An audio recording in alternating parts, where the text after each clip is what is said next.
Mes chers frères et sœurs, nous accueillons aujourd'hui une série d'enseignements et de conseils alliant la jurisprudence et l'attendrissement du cœur.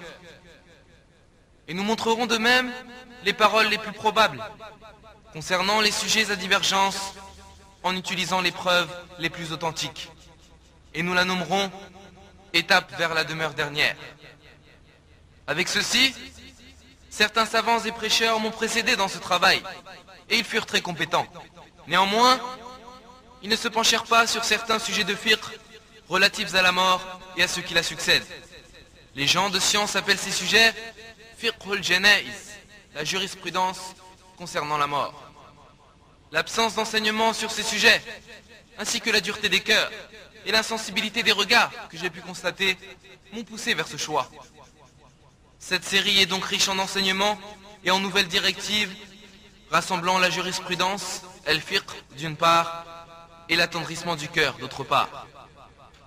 Elle sera-t-elle une sonnerie de mise en garde, afin que l'on se réveille de notre long sommeil et que l'on se prépare à la rencontre d'Allah? Je demande à Allah, par ses noms parfaits et ses attributs, de nous permettre d'être justes dans nos propos, de nous accorder la sincérité dans nos paroles et nos actions, et qu'il accorde la bénédiction dans notre temps, notre science et nos efforts. Et je lui demande de même de faire en sorte que nos paroles et nos arguments soient des témoins pour nous et non contre nous. Nous allons donc débuter cette série en montrant le sens propre de ce bas monde, et nous conclurons par le sort inévitable du serviteur, qui sera soit vers un paradis plus vaste que les cieux et la terre, ou soit vers un feu obscur, qu'Allah nous en préserve. Mes très chers frères et sœurs, Allah a créé ce bas monde et l'au-delà comme il créa la vie et la mort. Et il accorda l'existence à la création dans sa totalité, pour un but énorme et une finalité sans précédent, pour concrétiser l'adoration d'Allah, le seul et l'unique. Et Allah nous informe de cela dans son livre sacré Al-Qur'an al-Karim en disant وَمَا خَلَقْتُ الْجِنَّ وَالْإِنسَ إِلَّا لِيَعْبُدُونَ مَا أُرِيدُ مِنْهُمْ مِنْ رِزْقٍ وَمَا أُرِيدُ أَن يُطْعِمُونَ. Et je n'ai créé les djinns et les hommes que pour qu'ils m'adorent. Je ne souhaite de leur part ni subsistance, ni qu'ils me nourrissent. Et Allah dit encore, Bismillahirrahmanirrahim, Tabarakalladhi biyadihi al-mulk, wa huwa ala kulli shay'in qadir.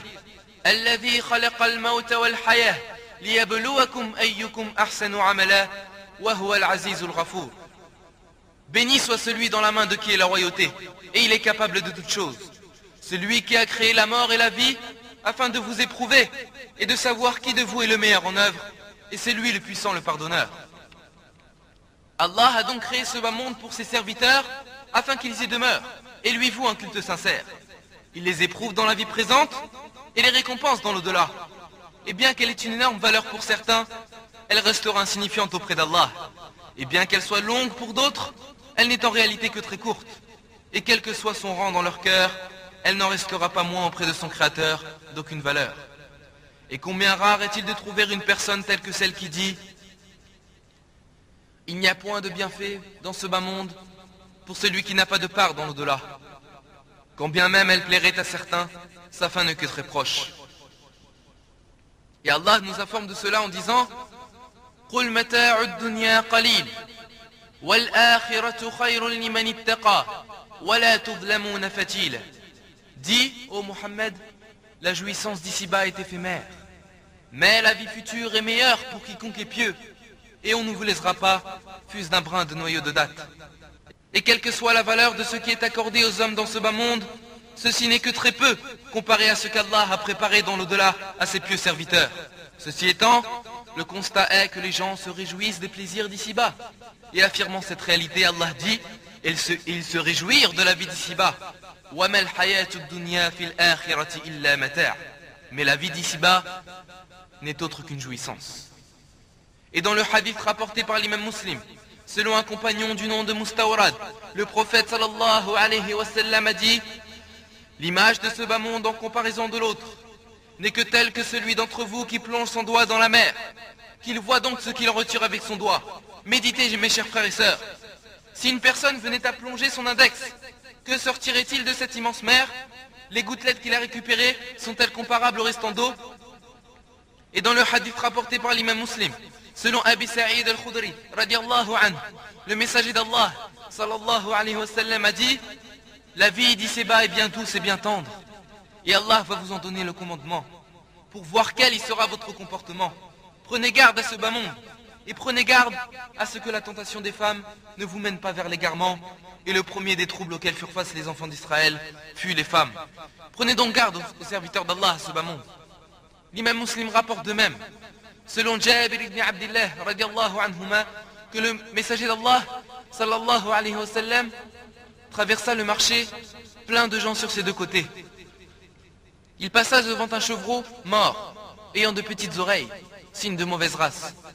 Il le saisit par l'une de ses oreilles et dit: qui de vous voudrait payer un dirham pour ce chevreau? Les compagnons lui dirent: nous n'en voulons même pas gratuitement, à quoi donc nous servirait-il? Puis il dit: voulez-vous qu'il soit à vous? Ils lui dirent: par Allah, s'il était vivant, il serait déjà une honte avec ses petites oreilles. Qu'est-il maintenant alors qu'il est mort? Le messager d'Allah, sallallahu alayhi wa sallam, répondit: par Allah, ce bas monde est certainement plus méprisable auprès d'Allah que ne l'est pour vous ce chevreau. Mais il est fort regrettable de constater que beaucoup ne mesurent les choses que par la matière. Plus les biens d'une personne sont nombreux, et plus grande sera sa valeur à leurs yeux. Et contrairement à cela, moins ses biens sont nombreux, et moins grande sera leur estime à son égard. Mais nous devons leur rappeler qu'Allah accorde ce bas monde à celui qu'il aime et à celui qu'il n'aime pas. Et c'est pourquoi l'imam at-Tirmidhi rapporte, selon Sahl ibn Sa'd, que le prophète sallallahu alayhi wa sallam a dit: si ce bas monde avait aux yeux d'Allah le poids de l'aile d'un moustique, il n'aurait pas consenti aux mécréants une seule gorgée d'eau. Et la chaîne de transmission de ce hadith est bonne. Démontrant cette vérité, le prophète sallallahu alayhi wa sallam questionna l'un de ses compagnons. Il questionna Ad-Dahhak ibn Sufyan en lui disant: Ya Ad-Dahhak, de quoi te nourris-tu? De viande et de lait au messager d'Allah. Et quelle en sera la destination? Vers où tu sais, au messager d'Allah? Sache donc qu'Allah compare ce bas monde à ce qui sert de l'être humain. Et ce hadith fut rapporté par l'imam Ahmed, et sa chaîne de transmission est authentique. De simples restes et souillures. Et il n'a exempté de cette critique que l'adoration d'Allah et la science utile. Selon Abi Huraira, radiallahu anhu, le messager d'Allah, sallallahu alayhi wa sallam, a dit: attention, ce bas monde est maudit, ainsi que tout ce qu'il contient, sauf l'évocation d'Allah, principalement la prière, et ce qui s'ensuit comme bonnes œuvres, de même qu'un savant et un étudiant. Et ce hadith fut cité dans le recueil d'Ibn Majah, et sa chaîne de transmission est bonne, comme le dit Sheikh al-Albani. Et vers cette signification, Ali ibn Abi Talib attira notre attention en disant: ce bas monde est une demeure de loyauté pour celui qui a été loyal et véridique dans ses œuvres, une demeure de salut pour celui qui en a saisi le véritable sens, et une demeure de richesse pour celui qui a su s'enrichir. Il est le terrain d'atterrissage de la révélation d'Allah, le lieu de prière des prophètes et leur terre de négoce. Serviteur d'Allah, il est un devoir pour chacun de semer dans ce bas monde, afin de récolter dans l'au-delà, semer par l'accomplissement de bonnes œuvres, afin d'en récolter les fruits dans la demeure dernière. Les hommes se doivent de vivre dans ce bas monde et non pour ce bas monde. Tu te dois, très chers frères et sœurs, de vivre dans ce bas monde et non pour ce bas monde. Tout ce qu'Allah a créé dans cette demeure est destiné à servir l'homme, afin de lui faciliter l'obéissance de son Seigneur. Mais fort regrettable de constater que les hommes, de fait de leur ignorance du sens propre de la vie présente, s'en disputent les vanités. Et cette réalité est celle que le prophète alayhi salatu wassalam craignait pour sa communauté. Selon Amr ibn Aouf al-Ansari radiallahu anhu, le messager d'Allah sallallahu alayhi wa sallam a dit: par Allah, ce n'est pas la pauvreté que je crains désormais pour vous, mais je crains plutôt qu'on étende sur vous les largesses de ce bas monde, comme elles furent étendues sur vos prédécesseurs, puis que vous vous querelliez alors à leur sujet, comme ils se sont querellés, et que vous vous égariez comme ils se sont égarés. Le messager d'Allah sallallahu alayhi wa sallam ne craignait pour sa communauté ni la pauvreté ni le besoin. Et c'est pour cette raison qu'il conseillait à ses compagnons de ne pas s'attacher à ce bas monde. Et il dit à Abdullah ibn Umar radiallahu anhuma: sois dans ce bas monde comme si tu étais étranger, ou bien plus, un simple voyageur. Et Ibn Umar disait: quand tu es au soir, n'attends pas le matin, et quand tu es au matin, n'attends pas le soir. Prends de ta santé pour ta maladie et de ta vie pour ta mort. Prends donc conscience, chers frères et chères sœurs, que tu es tel un étranger dans une ville lointaine, cherchant à atteindre un but, puis à retourner au plus tôt auprès des siens. L'imam Ahmed rapporte, selon Ibn Mas'ud radiallahu anhu, que le messager d'Allah sallallahu alayhi wa sallam s'était couché sur une natte et à son réveil ses côtés portaient les traces de la natte. Nous lui dîmes, ô messager d'Allah, que dirais-tu si nous t'achetions un tapis? Le messager d'Allah sallallahu alayhi wa sallam répondit, qu'ai-je à faire avec ce bas monde? Je n'y suis que comme un cavalier qui se mit à l'ombre d'un arbre, puis partit en le laissant. Et ce hadith fut cité par Cheikh Al-Albani dans Silsilati Sahiha. Ce bas monde lui a été offert, mais il est resté indifférent, recherchant les plus hauts degrés dans la demeure dernière. Il n'était vêtu de soie et ne portait de couronne. Il portait une tunique rapiécée, alors que s'il le souhaitait, Allah lui aurait accordé tout ce qui se trouve sur cette terre. Ô Allah, nous te demandons de l'évoquer en bien auprès de toi, dans les grandes assemblées, et de le préserver de tout mal. Et avec tout ceci, qu'a-t-il répondu? Qu'ai-je à faire avec ce bas monde? Je n'y suis que comme un cavalier qui se mit à l'ombre d'un arbre, puis partit en le laissant. Très chers frères, l'homme se doit de cerner le sens propre de ce bas monde. Le devoir de chacun est de renoncer au bien de ce bas monde, même s'il lui était offert et que nul ne les lui disputait. Car si le serviteur s'occupe nuit et jour d'un bienfait accordé par Allah, et qu'il oublie le bienfaiteur, ceci n'est autre qu'un malheur. Très peu sont les plaisirs de ce bas monde, et leur destinée n'est autre que la disparition. Très peu est ce que nous possédons, mais notre jugement sera très long. Chacun doit donc se préparer au transfert, qui sera soit vers le bonheur, soit vers le désarroi. Se préparer avant d'être surpris et troublé par le grand voyage. Et c'est pourquoi certains de nos pieux prédécesseurs disaient « L'ivresse causée par ce bas monde est plus forte que l'ivresse causée par les boissons alcoolisées. » Attention, l'ivresse causée par ce bas monde est plus forte que l'ivresse causée par les boissons alcoolisées. En effet, celui qui est enivré par les boissons alcoolisées en revient après un certain moment. Mais celui qui est enivré par ce bas monde n'en revient que dans l'obscurité de la tombe. Et à cet instant, seule la droiture et la loyauté lui seront utiles. Oui, seule la droiture lui sera utile. قُلْ مَتَاعُ الدُّنْيَا قَلِيلٌ وَالْآخِرَةُ خَيْرٌ لِمَنِ اتَّقَى وَلَا تُظْلَمُونَ. Dis, la jouissance d'ici-bas est éphémère, mais la vie future est meilleure pour quiconque est pieux, et on ne vous laissera pas, fût-ce d'un brin de noyau de date. De nos jours, les gens ont élevé la matière et ont délaissé la religion du Créateur des cieux et de la terre. Oui, les gens ont élevé la matière et ont délaissé la religion du Créateur des cieux et de la terre. Et ne sont exclus de cette critique les musulmans qui ont préféré la vie présente à l'au-delà. Ils s'investissent dans la construction de belles demeures, de châteaux, et oublient la tombe, la résurrection et le jour dernier. Ils souhaitent les plus hautes constructions. Pensent-ils vivre éternellement, oubliant la vie future, délaissant leur religion, cette religion dont ils ne se revendiquent et qui n'a aucune place dans leur vie, n'y pensant jamais? Et il est fort regrettable d'entendre certaines personnes dire « Les soucis de cette vie m'ont fait vieillir. Ce bas monde l'a fait vieillir, mais quant à l'au-delà, elle n'a aucun effet sur lui. » Et le messager d'Allah, sallallahu alayhi wa sallam, dit à ce sujet « Celui qui aime ce bas monde nuira à sa demeure dernière, et celui qui aime l'au-delà nuira à sa vie présente. Préférez donc ce qui est durable à ce qui est voué à disparaître. » Et ce hadith fut rapporté par l'imam Ahmed dans son recueil, et sa chaîne de transmission est bonne.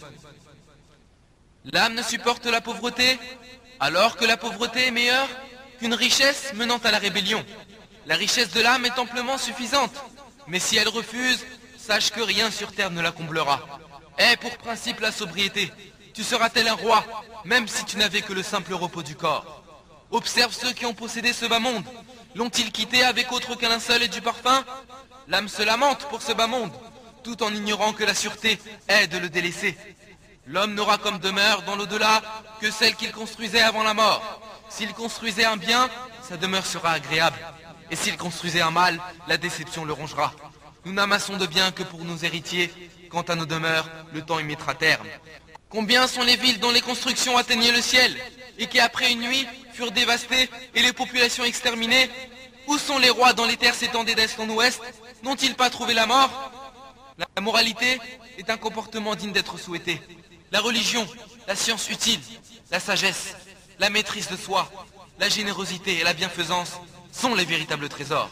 Ne t'attache donc pas à ce bas monde, car la mort mettra fin à toute chose.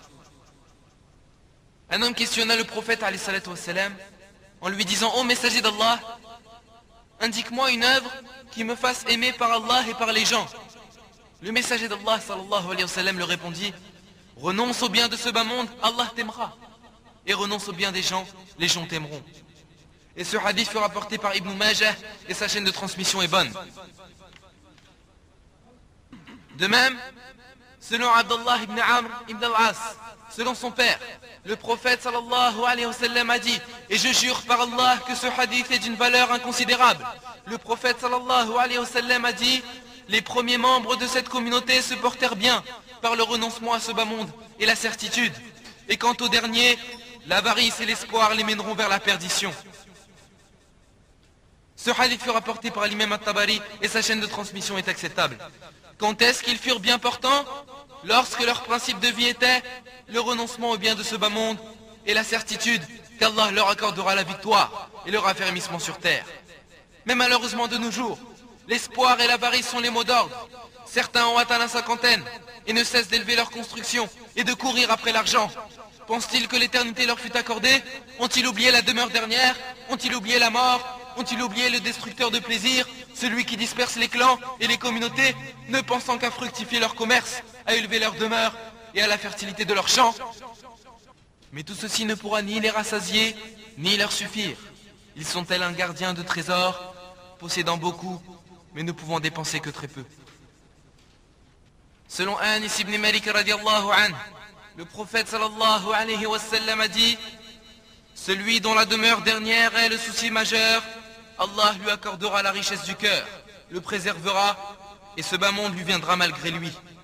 Et celui dont ce bas monde est le souci majeur, Allah le dispersera, la pauvreté lui sera un sentiment perpétuel, et il n'obtiendra de ce bas monde que ce qu'Allah lui a accordé, que ce qui lui fut destiné.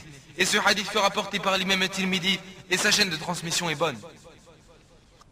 Très chers frères et sœurs, si tu souhaites que ce bas monde se soumette à toi, et qu'Allah t'accorde ta subsistance par des moyens sur lesquels tu ne comptais pas, ne fais pas de ce bas monde ton souci majeur, et que ton principal but et souci soit l'au-delà.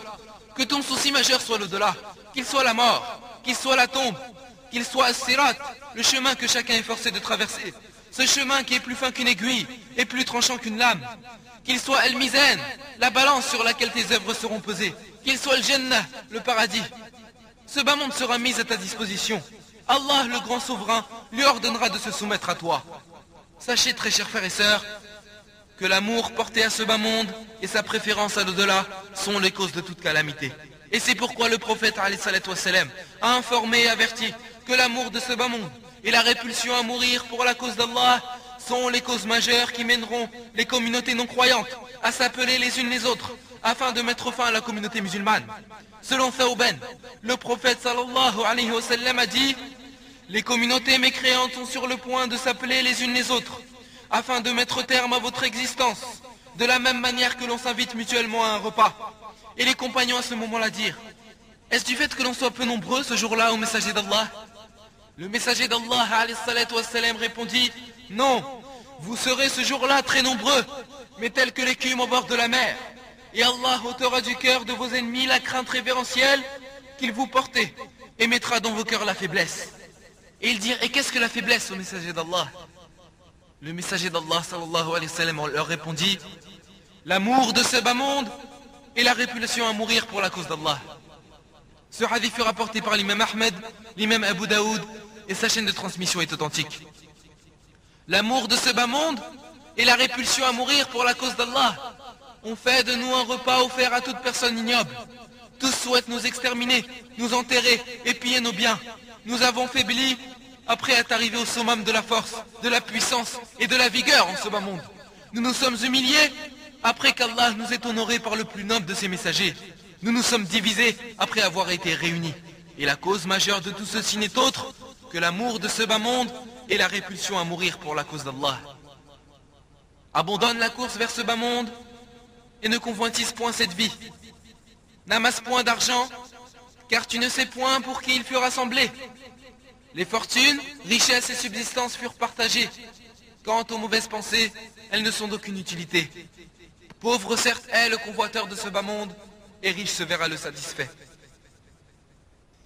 Allah nous dit وَمَا هَذِهِ الْحَيَاةُ الدُّنْيَا إِلَّا لَهُ وَلَعِبٌ. La présente vie n'est qu'amusement et jeu pour certains. وَإِنَّ الدَّارَ الْآخِرَةَ لَهِيَ الْحَيَوَانِ. Et c'est assurément la demeure ultime qui est la vraie vie. لَوْ كَانُوا يَعْلَمُونَ. Si du moins ils savaient. Je demande à Allah par ses noms parfaits et ses attributs que ce bas monde ne soit pas notre plus grand souci. Et un homme du nom de Abdallah ibn Shakhir radiyallahu anhu vint au messager d'Allah sallallahu alayhi wa sallam pendant que celui-ci lisait la parole d'Allah. Alhaakumut takathur. La course aux richesses vous distrait. Hatta zultumul maqabir. Jusqu'à ce que vous visitiez les tombes, jusqu'à la mort. Kalla sawfa ta'lamun. Mais non, vous saurez bientôt. Thumma kalla sawfa ta'lamun. Encore une fois, vous saurez bientôt. Kalla law ta'lamuna ilma al-yaqin. Sûrement, si vous saviez de science certaine, vous ne laisseriez pas la cupidité vous distraire. La tarawunna al-jahim. Vous verrez certes la fournaise. Thumma la tarawunnaha ayna al-yaqin. Puis vous la verrez avec l'œil de la certitude. Thumma la tus'alunna yawma idhin 'anil na'im. Puis assurément, vous serez interrogé ce jour-là sur les délices. Et après que le prophète sallallahu alayhi wa sallam ait lu cette parole d'Allah, il dit, le fils d'Adam dit mes biens, or qu'as-tu d'autre au fils d'Adam de tes biens si ce n'est ce que tu as mangé et que tu as ainsi épuisé, ou bien ce que tu as porté comme vêtement et que tu as ainsi usé, ou ce dont tu as fait aumône et que tu as fait parvenir à ses ayants droit ceux qui la méritent. Et ce hadith fut rapporté par l'imam Muslim. Telle est la vie, mes chers frères et sœurs. Et Allah nous dit اعلموا أنما الحياة الدنيا لعب وله وزينة. Sachez que la vie présente n'est pour certains que jeu, amusement et vaine parure. وتفاخر بينكم. Une course à l'orgueil entre vous. وتكاثر في الأموال والأولاد. Et une rivalité dans l'acquisition des richesses et des enfants. كمثل غيث أعجب الكفار نباته. Elle est en cela pareille à une pluie. La végétation qui en vient émerveille les cultivateurs. Puis elle se fane, et tu la vois donc jaunir. Ensuite elle devient des débris. Et dans l'au-delà, il y a un très dur châtiment. Et aussi pardon et agrément d'Allah.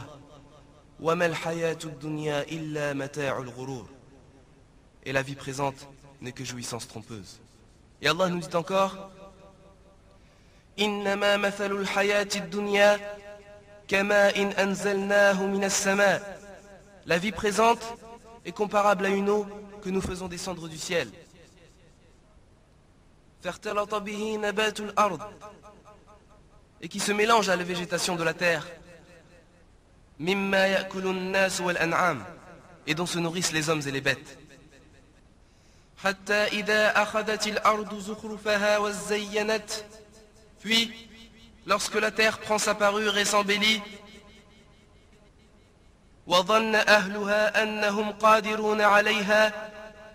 Et que ses habitants pensent qu'elle est à leur disposition, أتاها أمرنا. Notre ordre lui vient, ليلا أو نهارا. De nuit ou de jour. فجعلناها حصيدا كأن لم تغن بالأمس. C'est alors que nous la rôdons toute moissonnée, comme si elle n'avait pas été florissante la veille.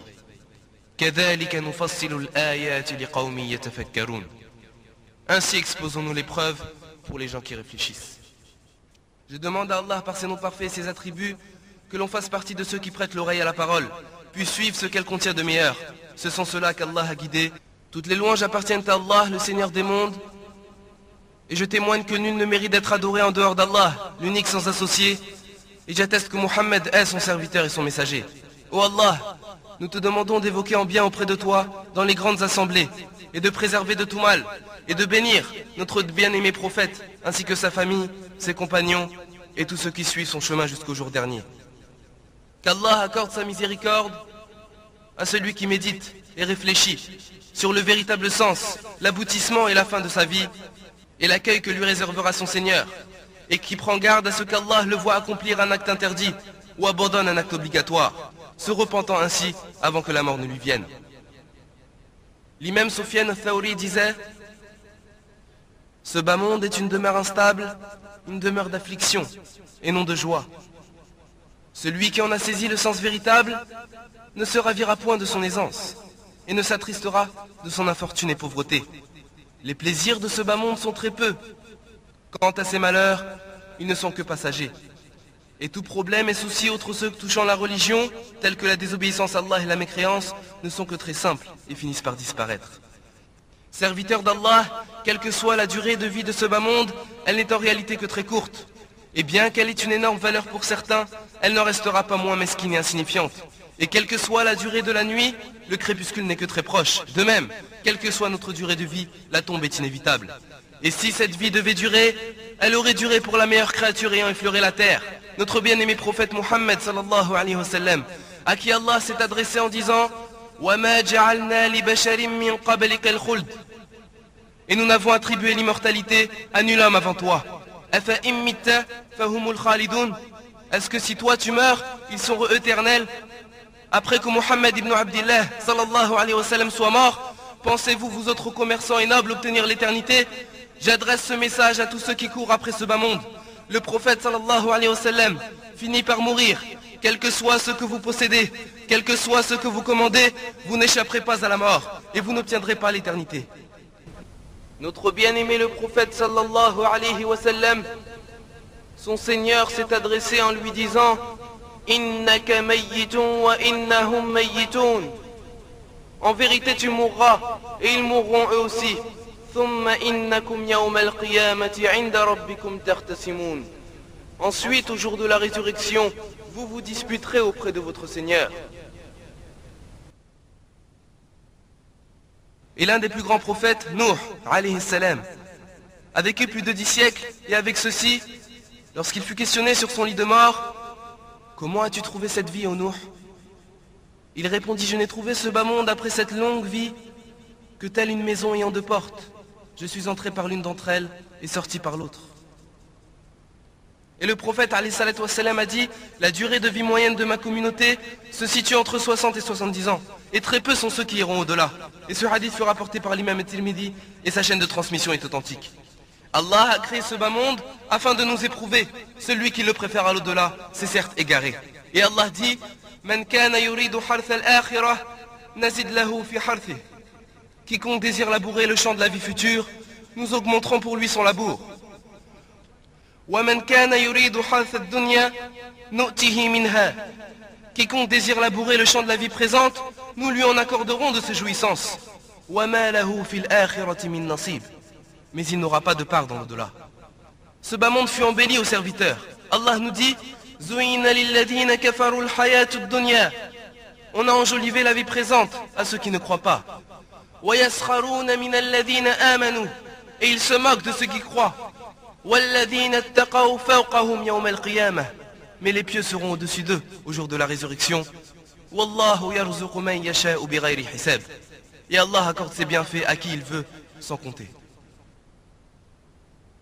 Et il fut rapporté par l'imam Muslim et l'imam Ahmed, selon Abi Hurayra, radiallahu anhu, que le prophète alayhi salatu wassalam a dit: ce bas monde est la prison du croyant et le paradis du mécréant. Et quelles que soient les possessions du croyant en ce bas monde, la vie présente n'en restera pas moins une prison. Et quels que soient les soucis, angoisses, pauvreté et malheurs atteignant le mécréant, ceci ne sera qu'un paradis comparé à ce qui lui fut réservé dans l'au-delà. Et c'est pourquoi il fut cité que le Hafid ibn Hajar, rahimahullah, qui est le chef des croyants dans la science du hadith et qui est juge en Égypte en son époque, s'était rendu un jour au tribunal dans un somptueux véhicule et vêtu d'un bel habit. Un homme, soit chrétien soit juif, vivant sous la tutelle des musulmans, s'est alors mis en travers de son chemin et lui dit: ô juge, arrête-toi. Il lui répondit: qu'y a-t-il? Il lui dit: votre prophète n'a-t-il pas dit: la vie présente est la prison du croyant et le paradis du mécréant? Et te voici vêtu de beaux habits et te déplaçant dans un somptueux véhicule, tel un roi. Quant à moi, tu peux observer ma situation. Cet homme était un marchand d'huile et de graisse. Il portait des habits usés et sales, et l'on pouvait constater la pauvreté et la fatigue de cet homme. N'es-tu pas croyant, et moi chrétien, ou bien et moi juif? Comment expliques-tu donc ce hadith?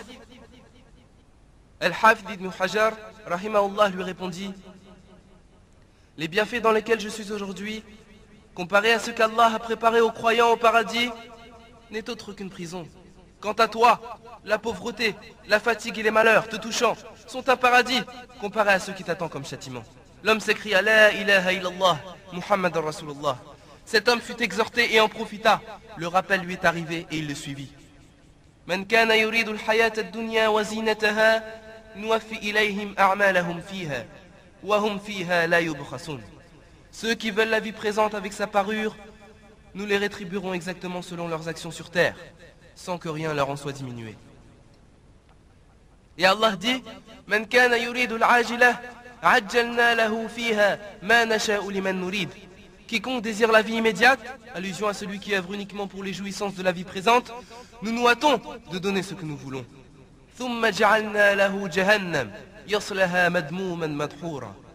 Puis, nous lui assignons l'enfer où il brûlera, méprisé et repoussé. Et il fut rapporté dans le recueil de l'imam Ahmed, selon Aïcha radiallahu anha, que le prophète sallallahu alayhi wa sallam a dit: la vie présente est la demeure de celui qui n'a aucune demeure dans l'au-delà. Et elle représente les seuls biens de celui qui n'a aucun bien dans l'au-delà. Et réunit pour ce bas monde celui qui n'en a aucune raison. Et sa chaîne de transmission est authentique. La vie présente est la demeure de celui qui n'a aucune demeure dans l'au-delà. Et elle représente les seuls biens de celui qui n'a aucun bien dans l'au-delà. Et réunit pour ce bas monde celui qui n'a aucune raison. C'est pourquoi le messager d'Allah sallallahu alayhi wa sallam a commencé l'éducation de ses compagnons en leur apprenant le renoncement au bien de ce bas monde. Ces derniers transformèrent le conseil de leur prophète alayhi salatu wa salam en une réalité, et ce ne fut pas de simples paroles en l'air. Il fut rapporté que Saad ibn Abi Waqqas rendit visite à Salman al-Farisi pendant qu'il était sur son lit de mort. Salman s'est alors mis à pleurer. Saad le reprit en disant: pourquoi pleures-tu, ô Salman? Le messager d'Allah sallallahu alayhi wa sallam est mort tout en étant satisfait de toi. Souviens-toi que tu parviendras au Haoud, le fameux fleuve du prophète alayhi salatu wa salam dans l'au-delà, et que tu rencontreras très bientôt le prophète alayhi salatu wa salam et ses compagnons. Salman répondit: par Allah, je ne pleure pas par angoisse, ni inquiétude de la mort, ni par désir de ce bas monde, mais je pleure, car le prophète alayhi salatu wa salam a pris de nous un engagement en disant que l'un d'entre vous ne possède de ce bas monde que l'équivalent des provisions d'un voyageur. Et tu peux observer au Sard, autour de moi, ces coussins. J'ai alors analysé ce qui se trouvait dans sa maison, et je n'ai trouvé qu'une grande écuelle dans laquelle il nettoyait ses habits, et une petite dans laquelle il se purifiait, dit Saad. Salman ne possédait pas plus de ce qu'il fut cité, et pleurait car il se considérait avoir plus que les provisions d'un voyageur, que l'un d'entre vous ne possède de ce bas monde que l'équivalent des provisions d'un voyageur. Et lorsque Abu Malik al-Ash'ari fut atteint par la mort, il demanda que l'on fasse venir toutes les personnes de sa famille, et leur dit: ô vous autres al-Ash'ariyin, que celui parmi vous qui est présent transmette mes propos à celui qui est absent.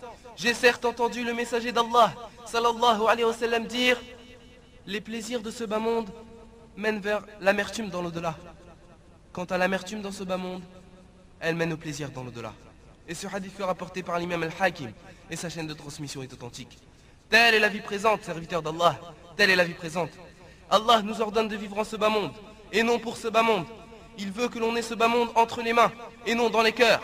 Il nous a interdit de faire de cette vie présente notre plus grand souci, et non plus la limite de notre science. Tirez donc une leçon, serviteur d'Allah, de la vie de vos prédécesseurs, et en particulier du messager d'Allah sallallahu alayhi wa sallam. Et rappelez-vous de la parole d'Allah: فَأَمَّا مَنْ تَرَى وَآثَرَ الْحَيَاةَ الدُّنْيَا فَإِنَّ الْجَحِيمَ هِيَ الْمَأْوَى. Quant à celui qui aura dépassé les limites et aura préféré la vie présente, alors l'enfer sera son refuge. وَأَمَّا مَنْ خَافَ مَقَامَ رَبِّهِ وَنَهَى النَّفْسَ عَنِ الْهَوَى فَإِنَّ الْجَنَّةَ هِيَ الْمَأْوَى.